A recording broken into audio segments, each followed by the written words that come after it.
O fim do ano já chegou e dezembro, considerado o mês das contratações extras e dos gastos com as famosas compras de final de ano, está praticamente comprometido.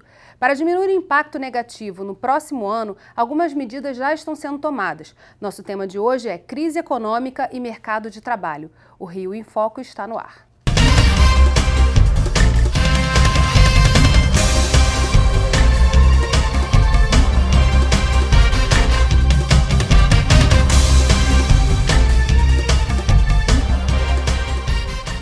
O Rio em Foco recebe o diretor do Centro de Políticas Sociais da Fundação Getúlio Vargas, Marcelo Neri, e o economista licenciado do Instituto de Pesquisa Econômica Aplicada, IPEA, Marcos Excher.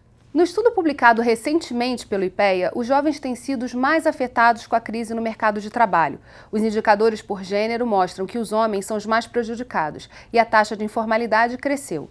Quem explica isso pra gente é Carlos Henrique Leite, do IPEA. Vamos ver.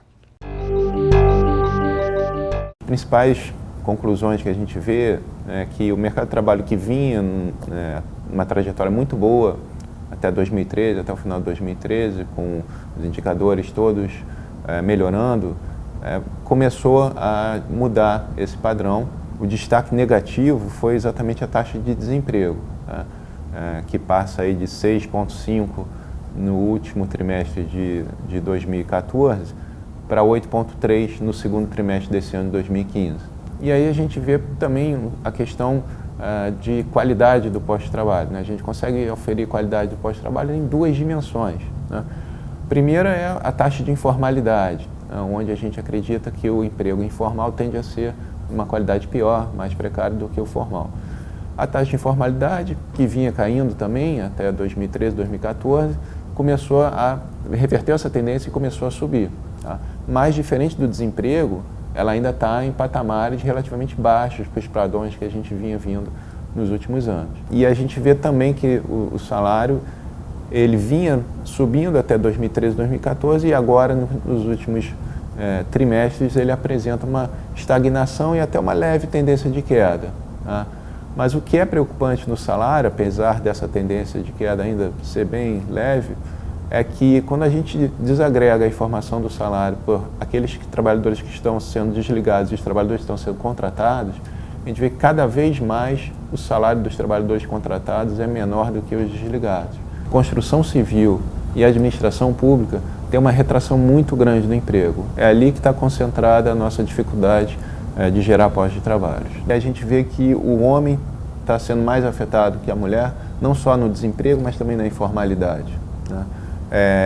Quando a gente faz comparações também em diferentes faixas etárias, a gente vê que os jovens, os trabalhadores mais jovens, estão sofrendo mais também desemprego e informalidade do que os adultos e os mais velhos. Na verdade, a categoria de trabalhadores mais idosos está tendo até resultados positivos.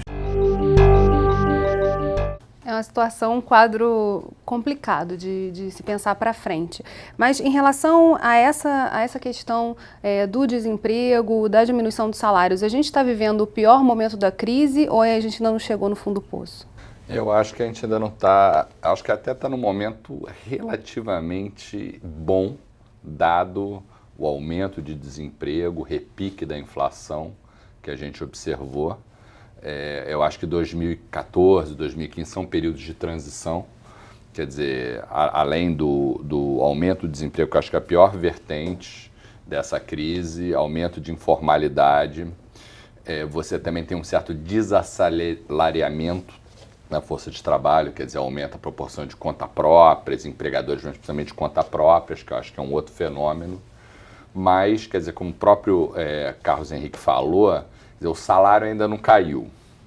Houve uma queda de informalidade. E, na verdade, apesar do forte aumento de desemprego, o nível de ocupação se manteve em 92 milhões, assim, não cresceu, que eu acho que é surpreendente. Então, mas daqui para frente vai ser uma piora contínua. Quer dizer, eu acho até surpreendente a resiliência que a gente observou no mercado de trabalho nesses últimos 1 ano e meio. E, quer dizer, o desemprego e a informalidade são tendências que vieram para ficar e já são um sinal dessa deterioração, mas ela vem vindo de uma maneira relativamente lenta até o momento, dado que a massa de salários ainda se manteve. Alguns especialistas dizem que a gente vai ter saudade de 2015. Podemos falar isso? Eu acho difícil prever o que vai acontecer em 2016, se a gente vai ter saudade de 2015. Acho que 2015 tem sido um ano preocupante pela recessão, que a gente tem uma queda de PIB aí que vai ficar entre 2% e 3%, mas como realmente o professor Marcelo destacou, o emprego vem sofrendo as consequências da crise, mas de uma forma menos grave do que se observa no PIB ou nas contas nacionais de um modo geral. Parte também da preocupação, no caso específico do Rio de Janeiro, é que as Olimpíadas, de certa forma, estão segurando um pouco essa questão do emprego. A Construção Civil ainda tem que entregar as obras prometidas para 2016. E fazer depois é que é o grande dilema. Eu diria, quer dizer, o Rio de Janeiro, na verdade, vem há alguns anos, na verdade, os 3 rios, Estado, o Grande Rio, Metrópole, o município, vem crescendo acima da média nacional. Na última PNAD, 2014, cresceu um pouquinho a mais do que a média nacional, mas sem muita força no mercado de trabalho, um pouco pior do que a média nacional. O município do Rio foi muito bem, mas a gente já vê sinais de desaceleração maior, quer dizer, pré-Olimpíadas já tem um sinal de desaceleração, quer dizer, o Rio, na verdade, está devolvendo uma parte dos ganhos acima da média que teve nos últimos 3, 4 anos. O recente anúncio de 41% de queda no mercado imobiliário é um sinal disso, quer dizer, normalmente essa crise acontece pós-Olimpíadas. De certa forma, todo esse quadro no Brasil está antecipando isso, né? Exatamente. E no mercado de trabalho também o Rio de Janeiro vem sofrendo bastante. Embora tenha todo o aquecimento de alguns setores em função dos jogos e de outras atividades, ele vem tendo indicadores ruins, em alguns casos pior até do que a média brasileira. E por que isso? A arrecadação que vem caindo, do setor de petróleo que teve problemas, o setor de construção civil está tendo problemas no Brasil inteiro. E, embora aqui haja atividades relacionadas aos jogos, o setor de construção civil também vem sofrendo. E o mercado de trabalho responde a isso. O CAGED, do Ministério do Trabalho, mostra o fechamento de postos de trabalho no estado do Rio de Janeiro, em na maior parte dos municípios, com destaque para alguns, como por exemplo Itaboraí, tem tido queda de quase 5% do número de postos de trabalho. Enfim, setores que são afetados pela cadeia de petróleo, petroquímica, muitas vezes têm sido bastante afetados. A gente vai falar um pouco no próximo bloco sobre as medidas do governo federal e aí também o que o Rio de Janeiro pode fazer. Não saia daí. Rio em Foco aqui, política e economia caminham juntas.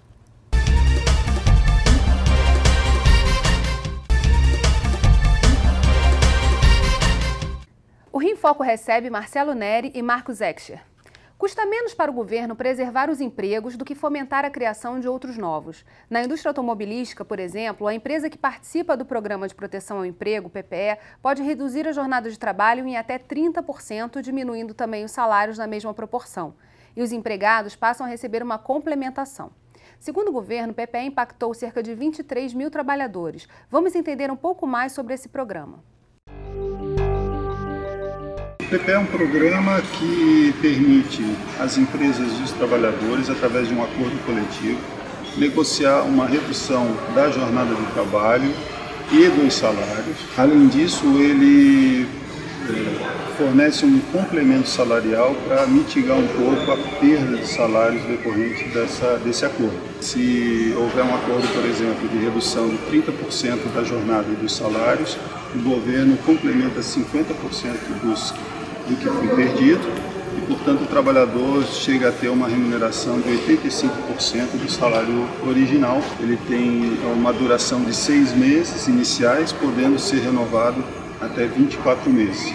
É preferível manter os empregados do que demiti-los e, posteriormente, contratar novos trabalhadores, treiná-los e tudo mais. Mas a principal motivação do programa é permitir que as empresas ajustem o seu volume de trabalho, não pela demissão.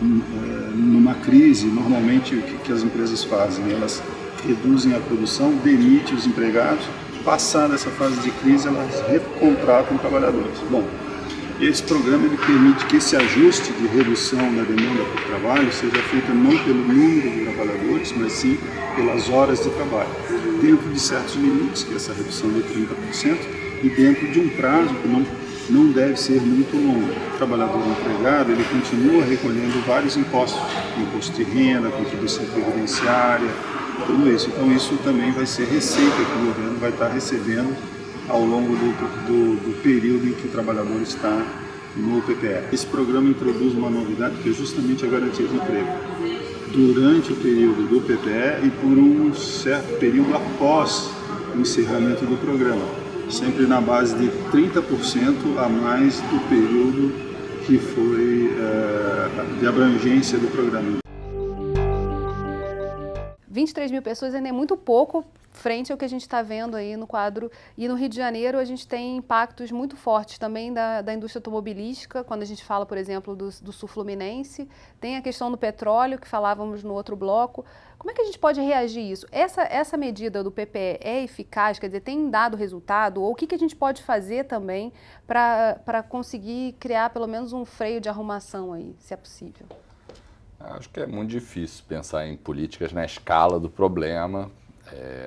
Eu acho que é louvável a direção dessas medidas tomadas pelo governo federal, esse princípio de você dividir um pouco, repartir um pouco de perdas para preservar o bem maior, que é a manutenção do emprego, em particular do emprego formal, que isso realmente está em queda. Acho que o Rio de Janeiro a gente deu muita sorte, na verdade, pelo efeito das Olimpíadas. Você tem o fim das Olimpíadas, vamos dizer, a realização das Olimpíadas, ela tem data marcada. O problema do petróleo também é alguma coisa que, vamos dizer, que está além da nossa capacidade de administrar os eventos. Eu acho que partir para políticas de geração de emprego, renda, eu acho que é sempre bem-vindo, mas para produzir efeito na escala do problema é algo bastante difícil. E é mais fácil quando as finanças do governo vão bem. Quando vão mal, é muito difícil você pensar num fomento à geração de emprego. Quer dizer, não dá para pedir para fazer obra, porque você não sabe se vai conseguir pagar, ao fim das contas. Até no caso do governo federal, acho que tem uma visão interessante pelo fato, quer dizer, o governo federal botou na conta o fato de que se o trabalhador for demitido, ele também perde a arrecadação. Então ele pode entrar com alguma coisa no bolo, talvez um raciocínio análogo para o governo do estado do Rio possa valer, mas de qualquer maneira é um raio de manobra relativamente limitado. O desenho do PPE é muito interessante para o objetivo que ele tem, que é evitar demissões, né? E ele realmente tem toda essa preocupação com os custos, você vai manter a arrecadação de alguns tributos, você tem um custo que é limitado, ele tem um desenho muito bem feito para esse fim e ele repete um pouco o que foi feito na Europa, em vários países, durante a crise de emprego que eles têm já passado de alguns anos. Agora, tem um outro problema no mercado de trabalho, que é o seguinte, quando a gente observa os fluxos do mercado de trabalho, na verdade, a crise atual, surpreendentemente, até a gente não tem tido um aumento das demissões no Brasil todo. A gente tem tido uma queda das contratações. As admissões é que estão caindo bastante. Então, é louvável o programa e acho que ele está protegendo empregos de uma série de trabalhadores, de famílias, isso é importante. E, ao mesmo tempo, a gente precisa pensar em maneiras de atacar o outro problema que tem aparecido com mais força nessa crise, que é o problema da falta de admissões, ou queda no volume de admissões.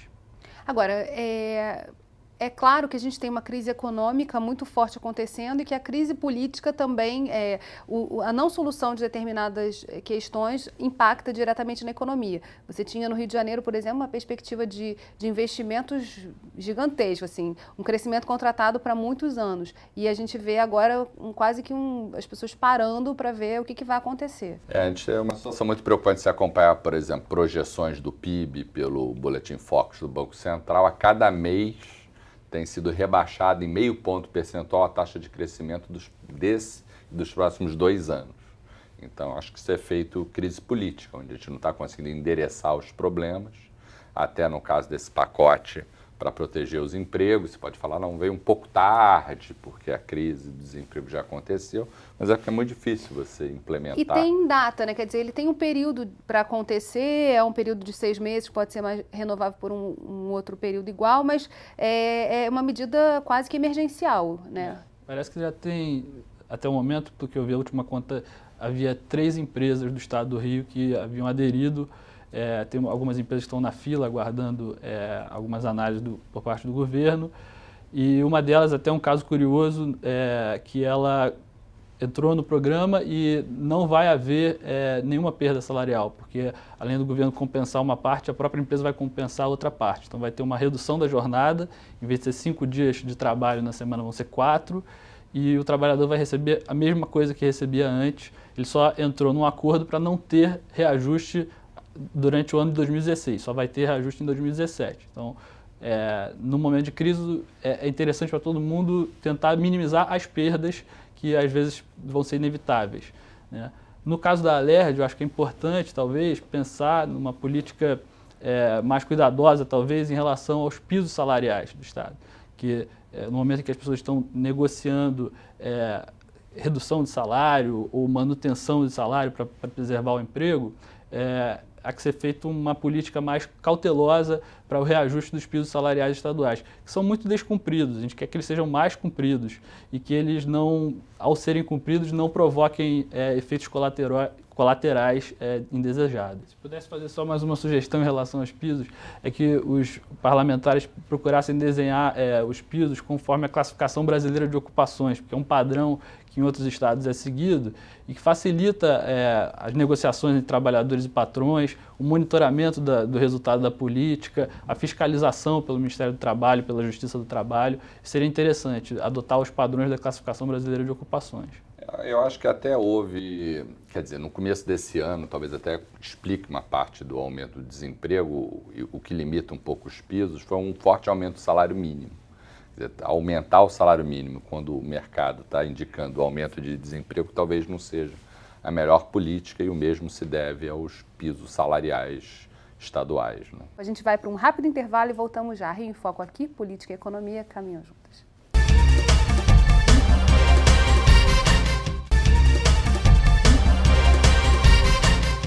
Quando a gente fala nesse momento de desemprego, de oportunidades para sair da crise, vem de novo o tema educação, que a gente tanto falou no Rio em Foco, em todas as edições em que a gente falou de desenvolvimento e do que estava acontecendo no Rio de Janeiro, quando a economia estava de vento em popa. A gente perdeu uma oportunidade, acho que nessa questão da educação, de formar quadros mais qualificados. Como é que a gente pode retomar isso e qual a importância desse foco na educação no momento da crise? Houve avanços na educação ao longo dos últimos anos também, avanços que não retrocedem facilmente. Mas nesse momento de conjuntura de crise, nós temos tido aumento de desemprego e aumento na proporção também de jovens que não estudam e nem trabalham. Isso a PNAD contínua permite a gente calcular, e isso tem sido observado em 2015. O que é uma pena, porque a gente precisa, no momento em que as portas do mercado de trabalho estão mais fechadas para a entrada das pessoas, a gente precisa garantir que elas se formem bem para o momento posterior em que elas vão conseguir entrar no mercado de trabalho. Então, uma das políticas importantes, eu acho, na crise seria focar, encontrar essas pessoas, fazer contato com essas pessoas e garantir que elas estudem. Ou se formem de alguma forma técnica. Uma das políticas até propostas pelo professor Marcelo Neri já há algum tempo era de utilizar recursos do FAT, o mesmo que financia o PPE. Fundo de Amparo ao Trabalhador. Fundo de Amparo ao Trabalhador, que financia o Programa de Proteção ao Emprego, também para cursos para quem está empregado, e acho que poderia ser feito também para pessoas que estão querendo entrar no mercado, fazer uma espécie de Pronatec trainee, a pessoa poder treinar um tempo na empresa e ao mesmo tempo receber o treinamento. O que hoje fica um pouco restrito ao aprendiz. Alguma coisa que permitisse facilitar a entrada das pessoas. Então, de um lado, melhorar a oferta, a qualidade da oferta de mão de obra, e de outro, tentar criar novos estímulos para que as empresas voltem a contratar, que é uma coisa que está em queda. Que essa oferta está vindo, quer dizer, se a gente pegar a última PNAD tradicional, a gente vê que houve um aumento do desemprego, a ocupação aumentou bastante em 2014, olhando para trás, mas todo o aumento de desemprego foi gerado a partir dos jovens. Quer dizer, então o jovem está demandando de ocupação e não está conseguindo. E um outro fator que eu acho preocupante é que, quer dizer, de um lado tem essa redução do chamado bônus demográfico, tem menos população, a população jovem ainda está crescendo, mas vai começar a parar de crescer e até decair daqui a algum tempo. Mas a gente também vê uma redução bem forte do chamado bônus educacional, quer dizer, a educação era alguma coisa que estava empurrando o salário, o emprego para cima a uma taxa muito maior do que agora. Talvez seja, tal como o bônus demográfico, alguma coisa que seja mais forte. A gente teve a oportunidade, que era ter uma população com baixíssima educação, ela melhorou, mas a gente precisa redobrar os esforços porque a gente já está perdendo essa dinâmica educacional. E eu acho que o momento de crise é um momento onde, se está difícil de trabalhar, pelo menos o estudo tem que ser garantido para o jovem. Agora, é impossível falar da questão do mercado de trabalho sem falar de que é muito complicado contratar no Brasil. Quer dizer, você ser empregador fica cada vez mais complicado. Você tem toda uma burocratização desse processo que às vezes impede a expansão, né, e absorção de mais mão de obra. Olhar para isso, tentar reformar esse sistema é importante agora? Quer dizer, é importante levantar essa pauta? Eu acho que a crise ela tem essa oportunidade. Acho que o Brasil não tem feito as reformas tradicionais, trabalhista, previdenciária, tributária, sem falar de outras. E isso você vê países que fizeram essas reformas, etc. Mas você tem que discutir qual a reforma, que tipo de reforma você quer. É fundamental. Isso é uma nova dose de crescimento que você injeta no mercado de trabalho. A crise pode ser um motor de transformações. Já aconteceram algumas transformações pontuais na Previdência esse ano, mas poderiam ser feitas outras também no campo do mercado de trabalho. Dessas pontuais, há a perspectiva de melhora e de impacto positivo? Porque a Previdência é uma crise anunciada há bastante tempo, né? Teve algumas mudanças interessantes nos últimos anos, a gente avançou alguma coisa nas microempresas, um pouco próprio estatuto das microempresas, crescer, o microempreendedor individual, e isso tem um impacto importante na Previdência. A própria PNAD, a gente vê que a informalidade na PNAD tradicional do ano passado não aumentou, caiu a formalidade empregatícia, mas aumentou a formalidade entre os conta-próprios, pequenos negócios. Então, acho que aí tem uma nova geração de políticas que é importante se olhar, porque esse grupo está crescendo, quer dizer, está diminuindo o trabalhador com carteira e está aumentando os donos de pequenos negócios. Agora, entre os jovens também há toda uma discussão sobre o que é emprego, né? O que é trabalho para essa juventude que está aí prestes a entrar no mercado.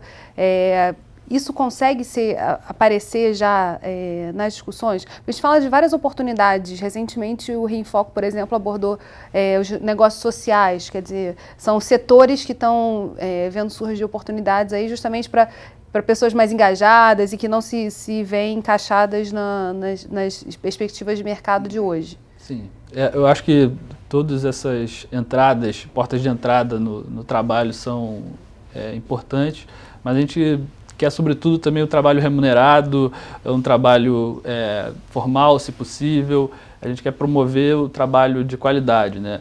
Então, por exemplo, no caso dos jovens que não trabalham nem estudam, o problema atinge muito mais as mulheres e principalmente aquelas que têm criança em casa, que são mães ou que são a irmã mais velha, enfim. Entre esse grupo de jovens que têm criança em casa, a proporção de nem, de que não estuda nem trabalha, chega a 45%. Quase uma em cada duas. Né? Que em termos de políticas públicas são muito difíceis de serem mapeadas, encontradas. Né? Elas certamente estão fazendo algum trabalho em casa, um trabalho de cuidados, né? Mas a gente quer também que essas pessoas aproveitem o seu potencial no mercado de trabalho remunerado e que contribuam para a produtividade do país. A gente até tem um mapa de políticas públicas, até o Renda Melhor do Estado, Renda Melhor Jovem, que é uma poupança, que é um instrumento para o jovem que completa o ensino médio, dependendo da nota que ele tira no Enem. Quer dizer, tem instrumentos que a gente não tinha. A gente tem que abrir o olho e utilizar esses instrumentos no momento certo, que é agora. Né? Entrar com essas outras políticas de complementação, né? E avaliar essas políticas, que eu acho que aqui no Brasil, o que a gente faz, a gente cria muito programa, mas tem uma dificuldade de rever os programas que não são tão bons. A gente vai acumulando programas e eu acho que o momento de crise é um momento de ser muito sério sobre a eficiência e equidade dos programas. E quais são os instrumentos hoje para a gente utilizar e fazer isso acontecer? Acho que monitoramento a gente faz bastante, tem muitos dados no Brasil, os vários órgãos, etc. O que a gente não faz é avaliar. Eu acho que o Estado brasileiro não gosta de ser avaliado. E acho que é muito importante, esse é o momento, quando você faz o ajuste fiscal, a gente tem que priorizar os bons programas. E isso é inevitável, esse ajuste fiscal, mas ele pode trazer consigo uma melhora da qualidade e da eficácia dos programas aplicados, reduzindo os programas que não são tão bons. Significa escutar mais o que as pessoas têm a dizer sobre o que elas estão recebendo. Escutar mais as pessoas e ver os resultados dos programas, assim, qual é a mudança que fez na vida dessas pessoas. Exatamente. Tanto o lado objetivo do que aconteceu, quanto o lado subjetivo, que é como as pessoas percebem as políticas, o que elas consideram que não está adequado, por que às vezes a pessoa tem acesso à política, mas não tem interesse em utilizar a política, porque ela não foi desenhada de uma maneira que fosse atraente para o cidadão. A gente tem que avaliar as duas dimensões, pelo menos, a dimensão objetiva e a subjetiva das políticas. Se a gente pegar, por exemplo, o jovem, pergunta para o jovem de 15 a 17 anos que deveria estar na escola, pergunta por que você não está na escola, a grande maioria vai dizer porque eu não tenho interesse. Então é muito importante fazer isso que o Marcos está falando, que é ouvir as pessoas. Chamar para si. Ouvir a demanda. Né? Bem, infelizmente, nosso programa está chegando ao fim. Obrigada, Marcelo, obrigada, Marcos, e obrigada a você que ficou com a gente até agora. O Rio em Foco quer saber a sua opinião. Escreve para a gente. Tem algum assunto que você queira ver discutido aqui? Envie sua sugestão para o e-mail rioemfocorj@gmail.com. E se você gostou desse programa, pode assisti-lo novamente no site www.rioemfoco.rj.gov.br ou pelo www.tvalerj.tv. TV Alerj, o canal do povo fluminense. Até a próxima.